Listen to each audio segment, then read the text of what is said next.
Today I want to go through the exact 3-step process that I go through when I'm trying to acquire a new skill and learn something in a new industry. I discussed in the previous video how important it is to acquire and stack these skills on top of each other in order to become successful in entrepreneurship. As Alex Hormozi puts it, it takes an average of 20 hours to learn a new skill and become proficient in that actual skill. So that being said, let's learn how to actually learn a new skill. Okay, let's dive into this free ebook that I've created for you. I called it AAA Masterclass. It teaches you everything you need to know about how to grow an AI automation agency, and it has all the resources that I have. Everything that I'm learning, I'm putting into here, and it's completely free. So link in the description, and let's get into it. Okay, so now I'd like to start off with the base knowledge when it comes to actually acquiring new skills. Okay, so now before we get into the 3-step process, I want to give you some background knowledge, like base knowledge. You need to have basic understanding of these things. Whenever it comes to acquiring new skills, there's always a lot of resistance to actually trying that skill because it's something new. You're constantly being uncomfortable, getting out of your comfort zone. So it's very important we remove any barriers when it comes to practicing this actual skill. So plan ahead. So just dedicate a specific time for learning the skill. Schedule 1 hour every day, 2 hours every day. Schedule a certain time in your day where you actually learn this skill, right? In this example, we're using marketing. After that, you want to actually prepare your learning environment. So you've scheduled the time to learn the skill. Now have a dedicated place in your house, on your table, wherever it is you want to, in a library even, where you learn that skill. And have all your equipment ready. So if you're working on a computer, make sure your computer's ready to go. Like it's just connected, ready to go. You're connected to the internet, and all your study material is also ready to go. And after that, you want to also address any psychological barriers you have. You need to get yourself in the right mind frame. Understand that you're not going to pick this up quickly. Understand that there's going to be a lot of resistance to actually learning this skill. So prepare for that beforehand. Prepare to make mistakes. When you make mistakes, that's the only way you grow. That's how you know you're actually becoming better at the skill, because you're breaking yourself down and you're learning and adjusting from that. So this is what I do to smoothen the process and make the whole experience of learning a new skill and making a bunch of mistakes easier for me, and it just makes me want to do it more. So there's a technique that I use. It's very effective, and it's called the Pomodoro technique. It's researched by the greatest psychologists in the world, and it's proven to actually work. So here's how it works. I pick one thing that I want to do, only one thing, and I spend 25 minutes working on that and only that.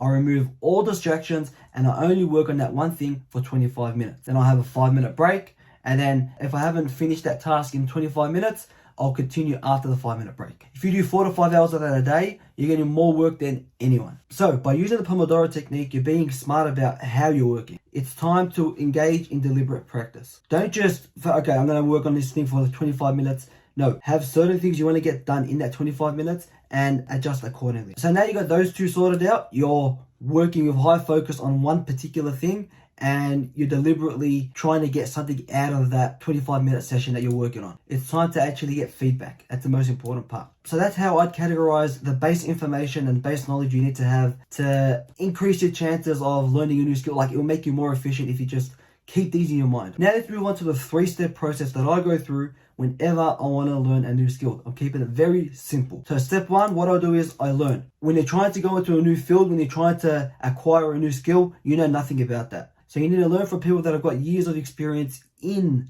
the skill you're trying to acquire. After that, you practice. And then from there, you have feedback. It's the exact same process you learned in school.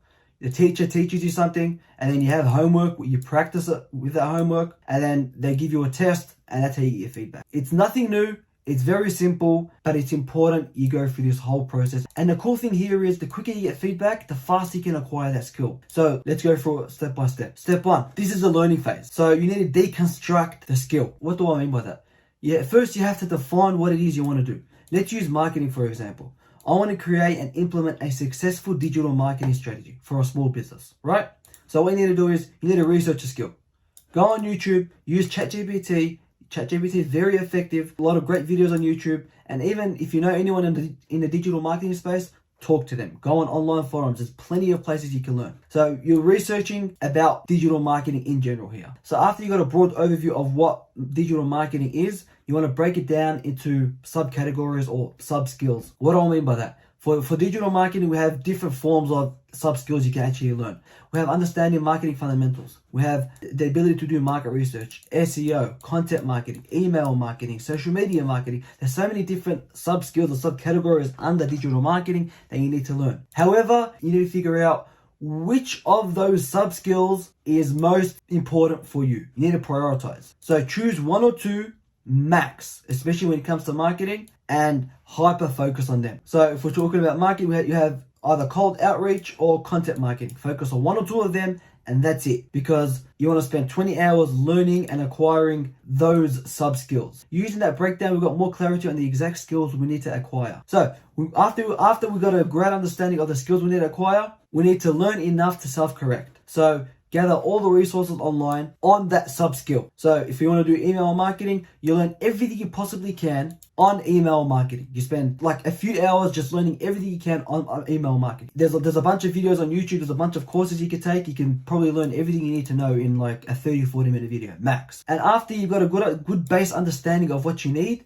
you immediately go to practice and you get feedback. Immediately, you have to practice, right? So this is where you need to practice. You can use ChatGPT to get feedback for you as well. And step 3, after you've identified what skill you need to learn, after you've practiced that skill, it's time to reflect. Keep a journal on you. Document your daily progress. Document all the challenges you're having, things you learn. Reflect regularly. For this reflection and refine process, I find it very effective if you use ChatGPT. I've created a prompt down here that I found to be very effective. So here's how you can use this prompt to refine any skill you want to learn and make sure you're on the right path. So I'll start off the prompt with saying you're a world-class expert in the sub-skill you want to learn, whether it be email marketing or whatever it is you choose. This is what I've done so far, and these are the results that I've achieved, right? Then you put in your results over here. And then you ask it, please break this down and give me feedback on how I can improve. Explain this in simple terms as though I am a total beginner. You'll be amazed by the results you get from this ChatGPT response. It can be a very effective tool if you use it correctly. That's it for this video. In the next video, I'm going to talk about the skill of being productive and disciplined.